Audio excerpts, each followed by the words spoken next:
Okay, we'll call this meeting to order at 7 o'clock.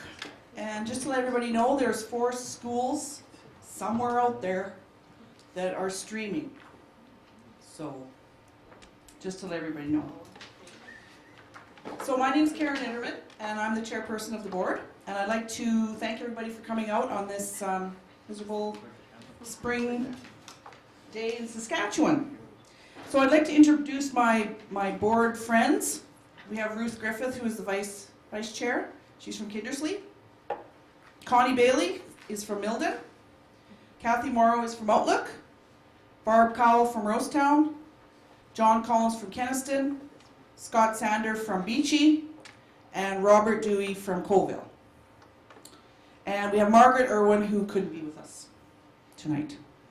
We also have our director, Dr. Guy Tatro. It's right up here in case you don't know him.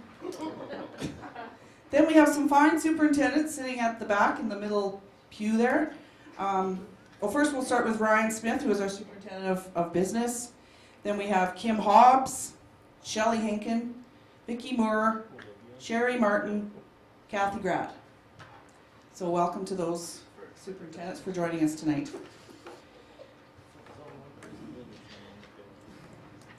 So the purpose of an annual meeting is to go through last year's business of the school division, the financial business, as well as the activities that have happened in our school division in the previous school year.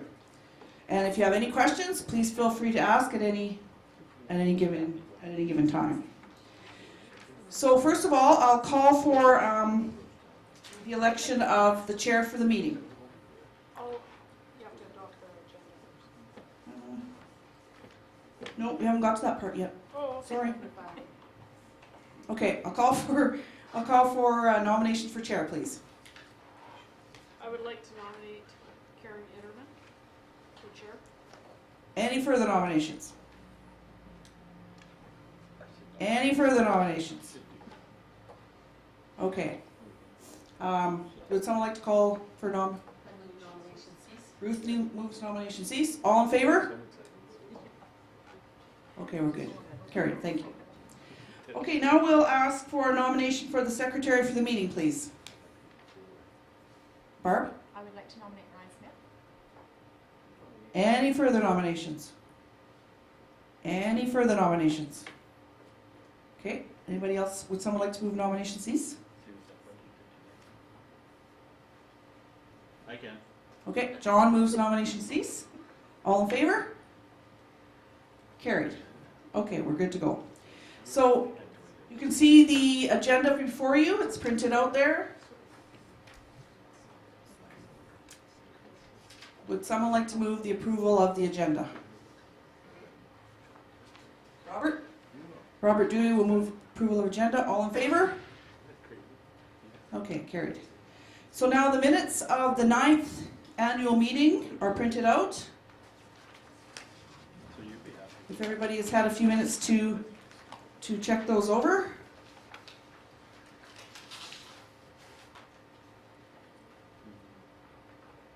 Is there anything in the minutes, or would someone like to approve the minutes from last year's annual meeting that took place on March 24th? I'll move the minutes approved as circulated, please. Okay, Connie will move the minutes as circulated. All in favor? Carried. Thank you very much. Okay, we're going to go into the reports. The chairperson's report, or the board chair report, I guess, is going to be in the form of the superintendent's report as well as the director's report. They'll report on the finances as well as what we've accomplished and what's taken place in our school division. So with that, I guess I'll turn it over to Ryan Smith, the superintendent of business.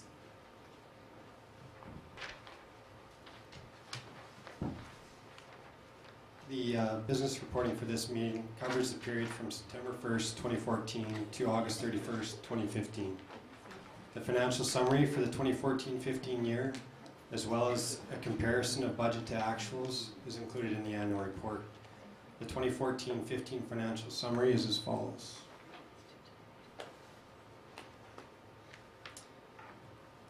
14-15 revenues of 62.8 million. Of those revenues, 44% being property tax, where uniform education property tax mill rates are set by the Government of Saskatchewan. Grants are 51%, where the Ministry of Education provides funding to school divisions based on recognized expenditures for particular areas of the school division's operations, including instruction, administration, facilities, and transportation. School generated funds is 3% of revenues, and that's all funds at the school level. And other revenue would be 2%, and this includes grants for pre-K programs, external service programs, distance learning course fees, etc. The 2014-15 expenses are 64.3 million. Of those expenses, 1% is governance, which is activities of the board. Administration is 4%. This includes division office utilities and repairs, salaries and benefits of division office staff. Instruction is 68%. These are resources, education technology, salaries and benefits for teachers, school-based administrators, and support staff.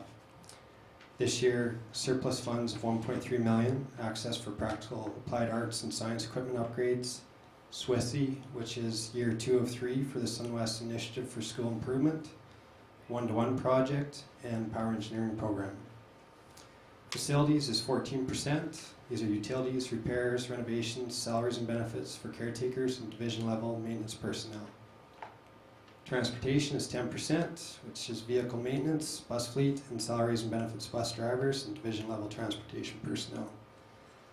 School generated funds is 2%, again, funds spent at the school level. Other is 1%, and this is tuition, other related fees, bank charges, pre-K. The capital projects and purchases for 14-15 included Outlook High School Cosmetology and Commercial Cooking Lab. We had roofing projects at Westcliff Composite School, Elrose Composite School, and Outlook Elementary School. We had the Learning Center renovation, the office here. We had the Kindersley Composite School Servery and the SunWest Distance Learning Center at Kenaston. All details of these projects are on page 43 and 44 of the annual report. We also had the purchase of 11 school buses. The board has also applied to the ministry for funding for 3 major projects, that being Davidson High and Elementary School Link, the Darcy Gymnasium Addition, and the Outlook Gymnasium Addition. The 14-15 budget was a 1.5 million deficit, with year-end actual resulting in a deficit of 1.4 million. Copies of the annual report with the audited financial statement included are available for your review. Thanks. Okay, thank you, Ryan. Okay, now we'll move on to the director's report.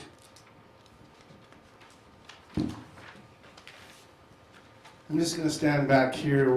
We're doing, we've got this streamed out, and we've got a number of schools around the division that are actually watching this. And really what we want to do is we want to get as good a picture, a clearer picture as possible of the PowerPoint that we're going to go through now. Once we've gone through the PowerPoint, we're recording it as well. We'll make that available on our website, and we'll also be sending it to all of our principals to share with their SCCs and their staffs as they see fit. What we decided to do this year, because of the goals that we've got as far as moving towards 21st century learning, is I just want to take about 15-20 minutes with you, and Vicki will be helping me out here, and we're going to try and explain as clearly as possible for our stakeholder groups what PEBBLE stands for. It's a new acronym that we've coined this year, and we'd like to take you through some of the journey that we're on that will hopefully clarify for folks in SunWest and others around the province of the journey that we're on with regard to 21st century learning.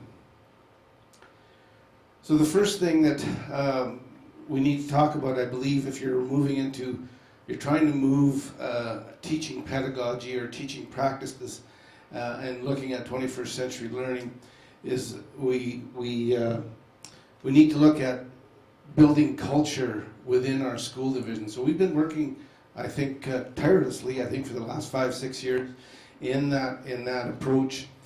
We've really been trying to encourage teams of people to work together. We've tried to set optimism within the division, and we've tried to really set a risk-taking environment. I think once we have many opportunities for teams to work together, and if we do have a climate where people realize that they can try something, if it doesn't work, they learn from it and they move forward. And so that's that risk-taking environment that is key, I think, for any innovation to happen and for major change. So we're pretty pleased. We've gotten lots of positive feedback from many stakeholder groups in our division at the optimism that exists in the division and the opportunities to work in team. When this board first was elected, I guess 4 years ago, we had looked at some of the latest research that was out in Canada with regard to 21st century learning, and many of you know the story of the I guess planning seminar that the board went on just after elections, and the board created a new policy. They had 17 policies at the time. They created an 18th policy on 21st century learning, and really that policy came out of C21, which is Canadians for 21st Century Learning and Innovation, and their Shifting Minds research that identified the 7 C's. So that became kind of the mantra for the division, and also kind of a measuring stick, if you will, for any projects we were going to do. We always talked about, well, how does that fit within our Policy 18? And so the board's responsibility or role is to develop policy, and then myself, with all of the people we work with, get to try and develop administrative procedures and practices that will enact or implement the policies of the board. So this Policy 18 is huge, and for anyone who hasn't looked at it or is unfamiliar with it, it's on our website. You can go to the board policies, you can go to the Policy 18, and it's spelled out there pretty clearly for you. The Policy 18, as I said, has seven C's. So they go with a lot of the 7 C's are things that we've been working on for a long time in education, not necessarily something totally brand new, but how we put them together and the tools with which we have to implement them, I think, has changed, and that's key. So we've always known that we have to promote citizenship. It's huge today with what's going on in the world, and we need to get our students really accepting of what is their role as a citizen in our country. And if you go to the character theme, then what should be expected of our citizens that say they believe in this country and they believe in the goals and they believe in that. So citizenship, character, huge, always have been, even more important today. Communication has always been front and center, and never before more difficult, I think, because of how the world has shrunk. So communication, getting those skills developed in students is a key. Collaboration, as we learn how to work with different cultural groups, different language groups, different people, that collaboration piece is very important. When you have teams working in collaboration and you're working on these kinds of skills, then creativity and critical thinking are paramount if we're going to move forward and get to where we want to go. Those 6 C's, if you will, are really intertwined by the 7th one, which is computer digital technology. So what we're saying is that never before have we had the toolkit that we have today. And that toolkit continues to change almost daily, and we need to stay on top of it, and we've got to make sure that as educators we use this to the best of our ability. So the board, after having really developed that Policy 18, after realizing that we've worked quite a bit in the division to develop trust and relationships and teams and risk-taking environments, we then really focused on, okay, the board focused on how can we help and motivate and I guess provide supports for our staff in the schools. Oh, I think my mic just went dead. Okay, I think I got it back on. We'll try it here. Might be going on. Yeah. Anyway, so one of the ways of supporting and really promoting people to go forward on this is, we might need a new one. I'm not sure. Okay, so I'll talk loud. We're trying to get the mic to pick this up so when we send it out. The board created a $1 million innovation fund, so we call it the SunWest Initiative for School Improvement. And so that allowed schools and groups of teachers to put together innovative projects and request funding from the division. And so that $1 million fund expires at the end of this year. We've had a number of different projects that have gone forward, and the funding for that ends this year. And unless something changes after the election, I'm not sure that we will be continuing with that kind of a fund as we go forward. But it has really promoted a lot of innovation. One of the things that we were looking at was, if we're going to be changing 21st century learning, then we need to change many of the ways that we as teachers teach. We need to change our pedagogy. So how do you get folks to change their pedagogy? I think it's through professional development, through support, and so the Swissy really helped. We looked at different aspects of support with learning coaches, with tech coaches. We went into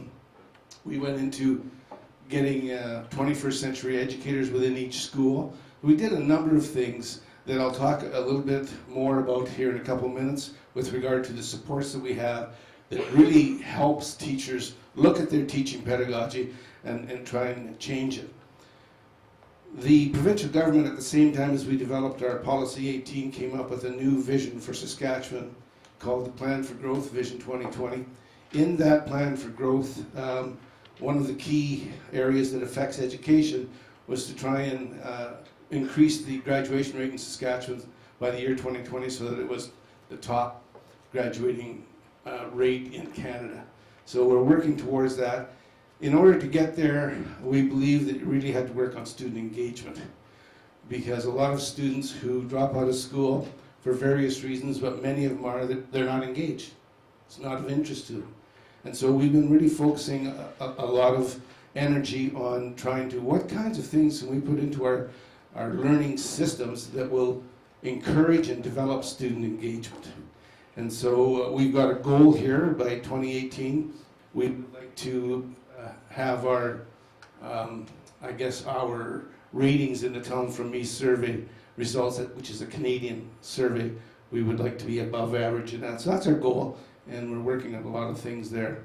I'm just going to ask Vicki to point some of these pictures out here that talk about some of the engagement going on. Yes, so as you know, in our school division, our schools are very diverse, so we can't have a one-size-fits-all kind of approach to things. What we're seeing as we're going into the schools this year and walking around and looking, we're seeing really good things happening in all our schools. They look just a little bit different. So in the image in front of you, we have students that are participating in a blended learning or personalized learning environment, where children have goals and they're working on outcomes based on their level. We have unique learning spaces where kids can go and they can learn in ways that are relaxing for them or promote their engagement with their work. We're seeing more hands-on kinds of things. We've had heritage fairs in our schools. So the image on the right of the screen was out at Dinsmore a couple weeks ago. So we have lots of hands-on things to get kids engaged. Next We're also seeing some diverse programming in our PAA. Ryan mentioned that there had been some upgrades to some of our facilities. So the image in the top left-hand side of the screen is the cosmetology lab at Kindersley. When we walked in and talked to the girls, they said it's the best class. They love it. It's their most favorite class. With the Swissy grant, there's been money made available for schools to be involved in some action research. So they're taking on projects that are relevant to 21st century learners. So we have some robotics going on in Davidson. And again, unique learning environments where kids feel comfortable and engage in their work and be successful. One of the requirements, we think, for really getting students engaged and having teachers find ways to work on that is looking at our culture, leadership culture within each one of our schools. From the trips that we've been going on to observe other schools that are into blended learning and personalized learning, there's a couple of things that come back to us just about after every trip. One is that the school that has been successful in getting students engaged and working on 21st century skills through different means is that those students, or the school has really worked on a culture of leadership. And we know that in our own school division, for example, the Lower Burn Central School has been working for 3 or 4 years on the Covey program of the Leader in Me, and they have made great inroads in getting a common language between our 4 students, parents, teachers, and the community around leadership. Once that culture was established, it was much easier then to get students engaged because they had skills that we've been working on that would help them in managing and leading in their own learning. So in January, the school-based administrators toured through Loreburn and looked at their personalized learning classrooms. When we arrived at the school, we had an assembly of students greeting us confidently and welcoming us into the school. Part of their Leader in Me training that they're doing right now. We toured around, we had a big lunch, and then after, the kids themselves came to the front of the gym and talked to us about what they were doing with their learning. They were confident, they were competent. Throughout the school, there's all kinds of imagery that speaks to the things that kids are learning, the skills they're developing. And they were, when we were in the school, they totally took over and presented themselves as confident leaders. So that was our experience with the students at Loreburn. I think early in the process, we certainly did a lot of work in project-based learning. We were initially trying to save one of our schools, and Landis School, and one of the things we went to the board for was funding to develop more concrete project-based learning opportunities for students. In the end, we were unable to save our Landis School. The community eventually asked for it to be closed. But in the process, we had developed some programs in project-based learning that we started using in the division in a face-to-face format, and that we now have digitized and even have it in an online format. So part of the Pebble journey that we're on really has to be about and use project-based learning. And project-based learning is basically getting students to identify and work on real-world problems. The more they can find a problem within their own community and work with community members and work together to solve those issues, the more engaged they're going to be, and the more we can work on those skills. So project-based learning, inquiry-based learning, different ways of calling it, are at the heart of learning in the 21st century. So again, we're seeing project-based learning at different levels in all of our schools. We have some schools that are really running with it. So in the bottom, the image in the bottom left, right-hand side, Elrose was part of a Swissy that was based on project-based learning. So the grade 4-5 class had gone on a big, almost semester-long project-based project that took in English language arts outcomes, social studies outcomes, arts education outcomes. And as part of the whole project, they had visits out in the community, and there the boys were visiting the radio station. If you look at the top left-hand side of the screen, in bigger, Danny Vavra had her grade 9 English class, along with her social studies class, put together a medieval feast where parents were invited in for the evening, and the students served a meal and performed and had a royal court for them. On the bottom left-hand side of the screen, we have Melissa Hingston at Walter Asseltine School. She's actually showing her students how to inflate a pair of cow's lungs there, so some hands-on learning. There was a lot of excitement in the school that day. And then in the top right-hand side, we've got in Outlook and in Davidson, we have teachers that have small gardens growing in their classrooms, so really good hands-on experiences for the students in those schools. As we looked at providing equity for our students in SunWest, we certainly looked at what opportunities as far as courses do students have. And right from the get-go, when the Ministry of Education shut down its correspondence school, we in SunWest started trying to pick up some of that slack. We had initially 3 teachers in Kenaston providing I guess synchronous programming, audio-visual programs that were broadcast out to other schools, mainly in the math and science areas. So we started that way, but as technology and bandwidth began to improve, then we realized that we had way more programs at our disposal, and we didn't have to be, I guess, restrained by the inflexibility of a synchronous program, because in synchronous programming, everybody has to have the same timetable, everybody's got to be in the class at the same time, and it brings with it a lot of restrictions. Where if you go asynchronous, meaning students can tune into the course anytime, anywhere, any place. And so the flexibility is just increases significantly. So we really got teachers working together. Of course, as you know, we finally got permission from the ministry to spend our own money and build a brand new distance learning center in Kenaston, which we had the grand opening on February 26th. We moved 63 people into that building at Christmas time. We have over 55 teachers working together collaboratively now. We've developed over 120 programs, kindergarten right through grade 12. And now we have a number of professional learning teams in the division where teachers from various schools are working together in subject-alike groupings, looking at how do we develop digitized themes and digitized pieces that we could use in our classrooms, again, to help with student engagement, to help in project-based learning, and to help students want to have more control over their own education. So that's been an exciting journey.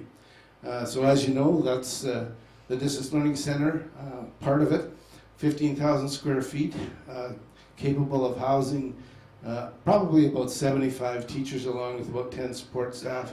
We're already, as I said, 63 people in there, so we do have a bit of room to grow. In the planning, we did allow for, Corex did do some planning where if we needed another building, that we would be able to build another building on the other side of the center that could be physically hooked to this one. So we'll see where that takes us. But the supports that we get through our Distance Learning Center for all of our students in SunWest is key, while at the same time we have over 700 students that Distance Learning Center is their school, and they're from all over the province. They don't have another school. And then on top of that, we have about another 4,000 courses that we deliver from that to students within SunWest and students around the province. So as we had developed online learning and more students were finding success, especially after we had placed trained educational associates in each school to supervise that, and the success jumped from about a 50% rate all the way up to between 80 and 95%. Many students started requesting more digital learning.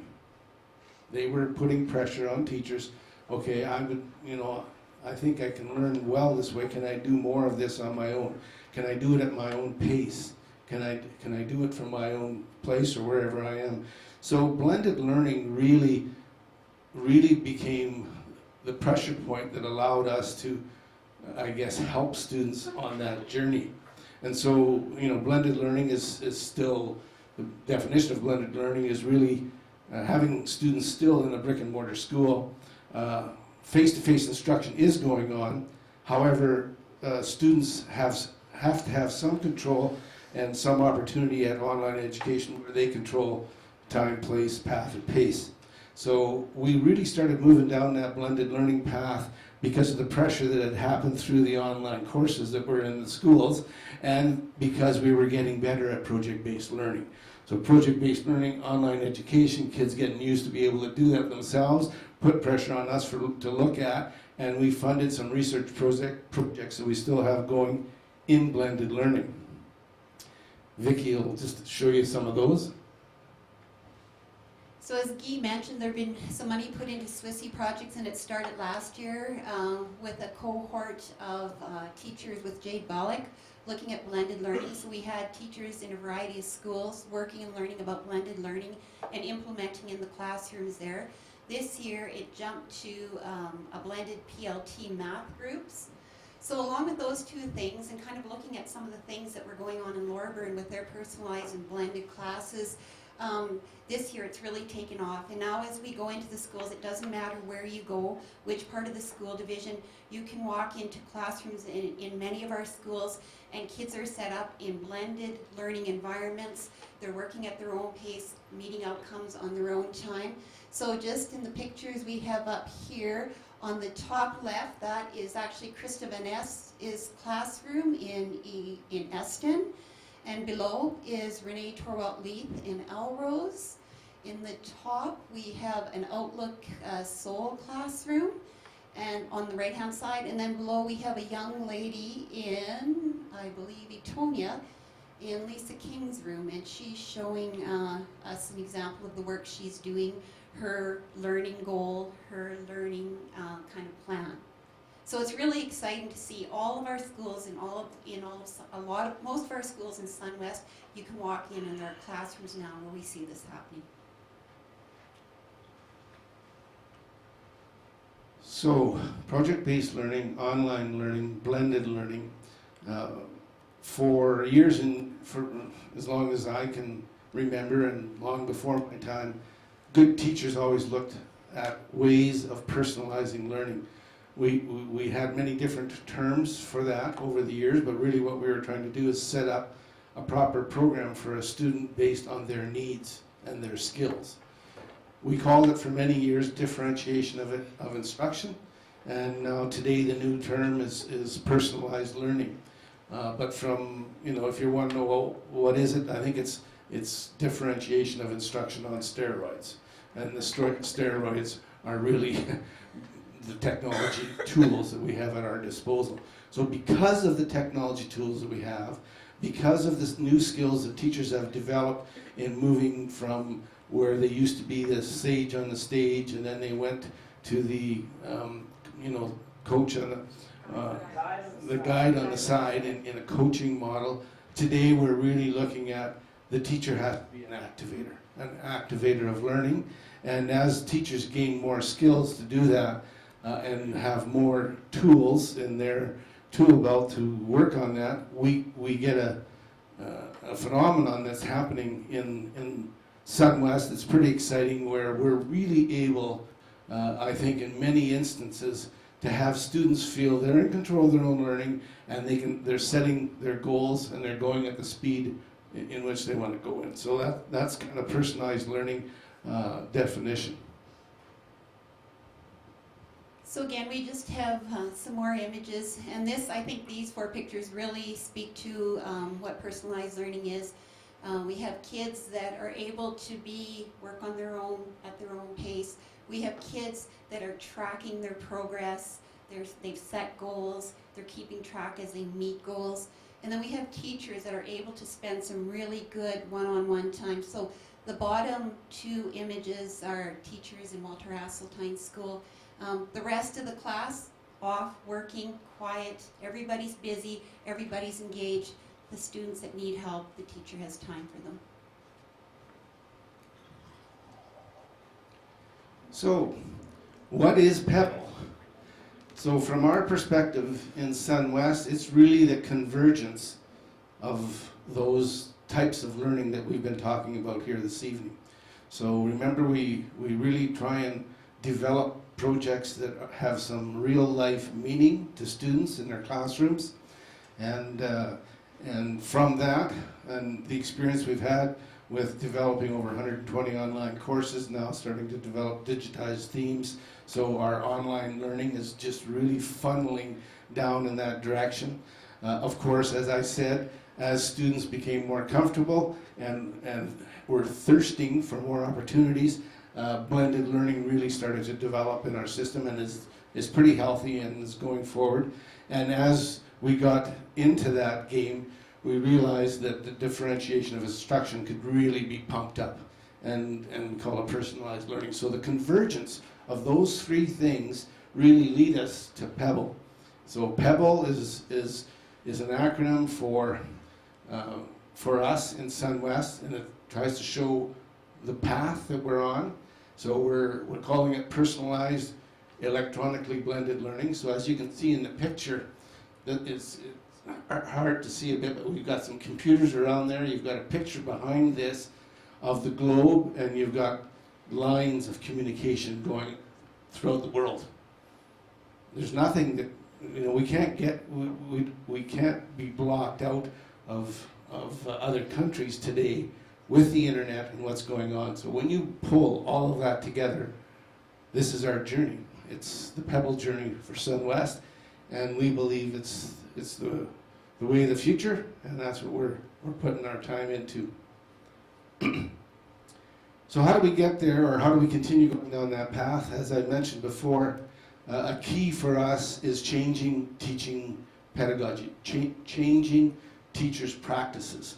And so we've got 21st century PD provided, should be by learning, not learnings, learning and tech coaches. So we've ramped that up. We have lots of people supporting teachers and administrators. We've placed 21st century educators where we give them special training and some time in every one of our schools. In our last round of negotiations in our local contract, we got a 4-year agreement, which was the first time, and then we were pretty happy with that. One of the things that the teachers really were respectful of and thankful for was the fact that we have in our link contract up to $1,200 of professional development money for every teacher every year, plus 2 sub days for them. And if they choose to do professional development in off school times like the summer or Easter, they can even have access to a little more, maybe up to $1,500.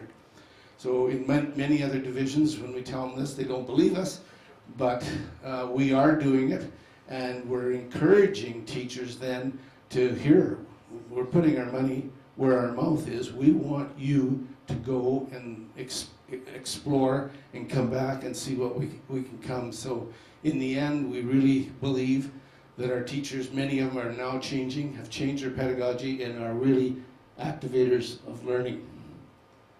Got a little video here, wouldn't mind showing you, that I think sums up a lot of this quite well.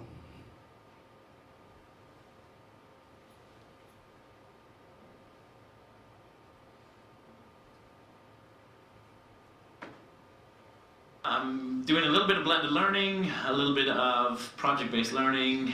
I do try to get some community involvement with my classes and a little bit of more real-world experiences. I've definitely got away from the traditional teacher at the front of the classroom teaching lessons and being that content knowledge keeper, and it's more discovery together with the students, a little bit more self-responsibility of the students to find the information and apply the information to the outcomes and the concepts that we're learning in the class.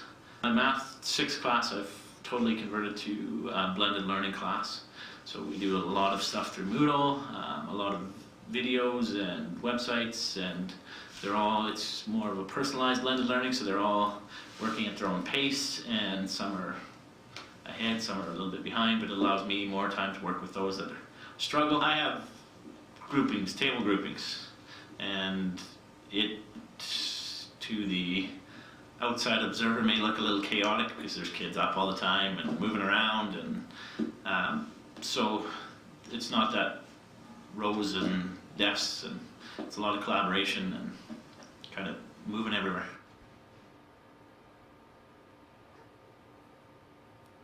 One thing that our division had addressed was, and specifically our school, was student engagement with things, so with the content, and that was one of the major things that we did. That's why we chose to do project-based learning as kind of a major thing in our school, and that's why I also switched over to more of a blended learning in some of my classes. And the student self-responsibility, we found that they didn't really take ownership of their learning before, so that was a part of it too. The biggest part definitely was the student engagement, because we wanted them to be more interested, more motivated in what they were learning.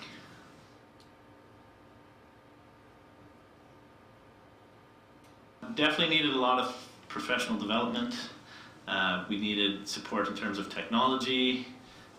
We have a one-to-one here, so we needed kind of Wi-Fi support and app support and all of those kind of good supports. But the biggest one definitely was project or professional development.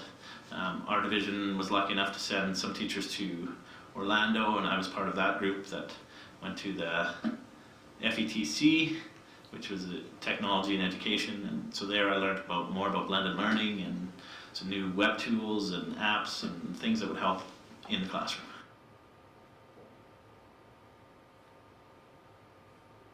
Support professional development. We've had good administration and good people in the division that have been willing to send us to different things. Recently, this past October, I was down in Chicago and we toured schools there to see what they were doing with blended learning and project-based learning. So that was kind of neat to see kind of where we were at compared to some of those schools that have been recognized in the States. Planning time was another one that I kind of thought would be good, and especially on school PD days, to allow kind of collaboration with other staff members and bounce ideas off one another. And it's kind of related, same thing, but professional learning teams was another one. We last year our school was partnered with Keniston because they had already had iPads, so one-to-one, so we were able to learn a little bit from them, and we shared our experience with project-based learning with their teachers and their staff. So I would say that would definitely help as an administrator as well.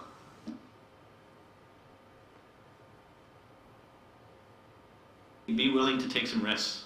I started this blended learning stuff. Some of it did not go how I thought it was going to go off the start, but the more I got into it and the more I just tried it, the more success I found with it.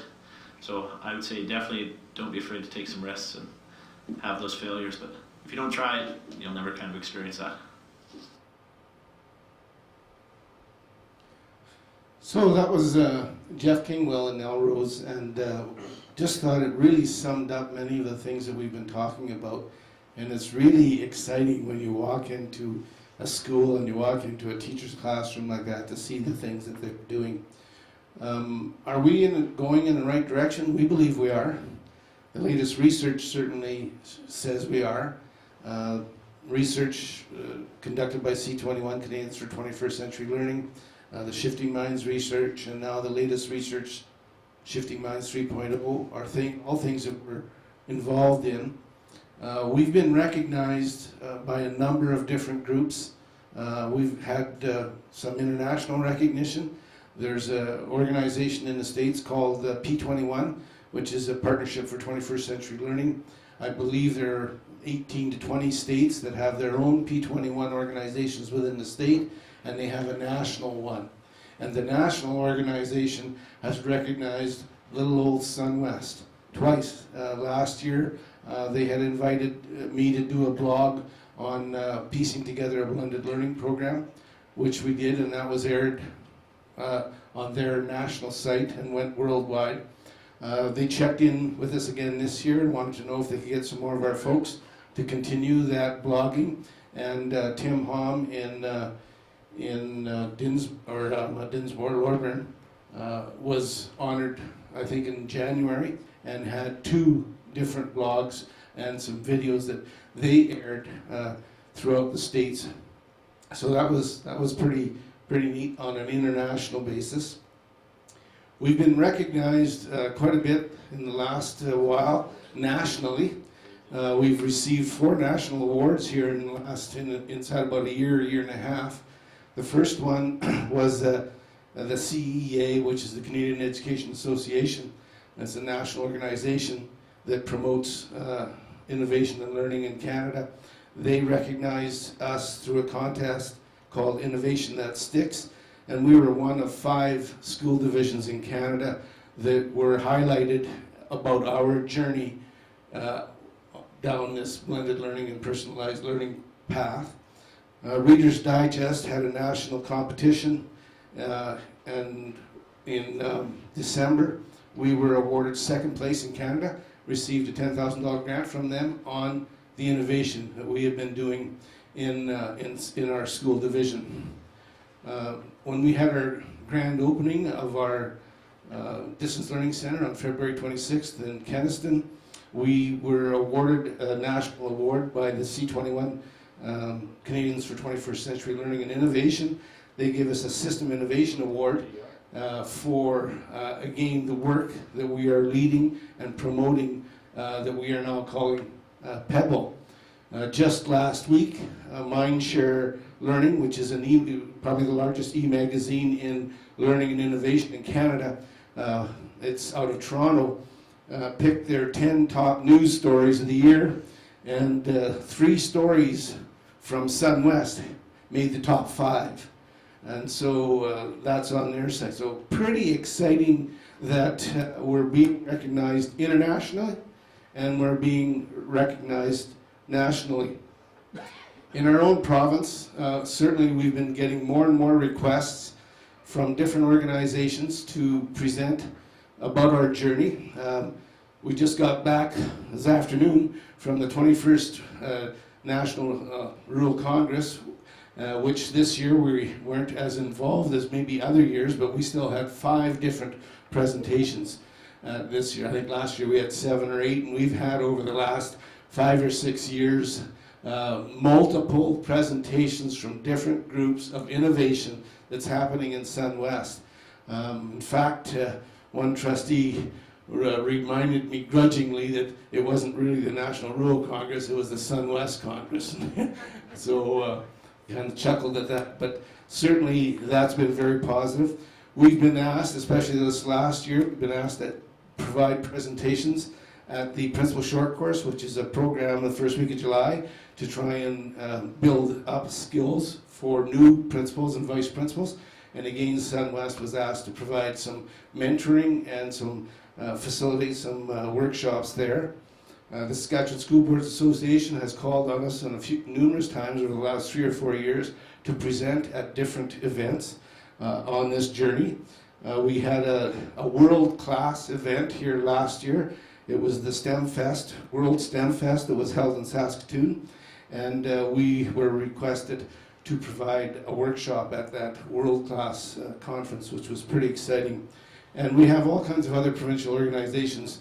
They're asking us to work with them and partner. The latest has been the Provincial Chamber of Commerce, who's asked us if we would provide a member from our school division to be part of that organization and help work. We're forming all kinds of partnerships through them, through Junior Achievement and others, and the list goes on and on. So I guess we believe as a system, as a board, as a school division, that this is the direction that is going to really help our kids prepare for the future.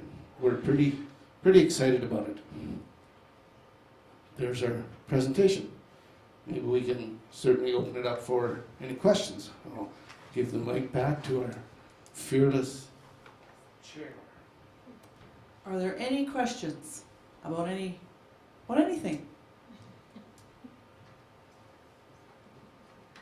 What have you done with that $10,000 you wanted, or do you have any stipulations? I didn't even see it. Where is it, Ryan?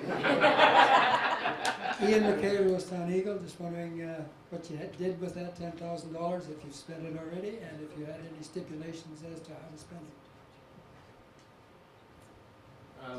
There were no stipulations that I know of. I didn't even see the money, but I'm sure my superintendent of finance here.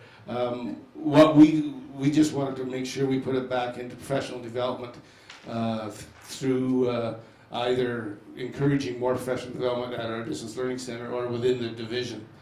So some of the trips that we talked about were trips that we, I guess, topped up or helped teachers go on those trips without having to use all of their money. So the $10,000 was probably spent first 2 or 3 days that it came here, I would imagine. But it was really to help that changing pedagogy and helping teachers become activators of learning.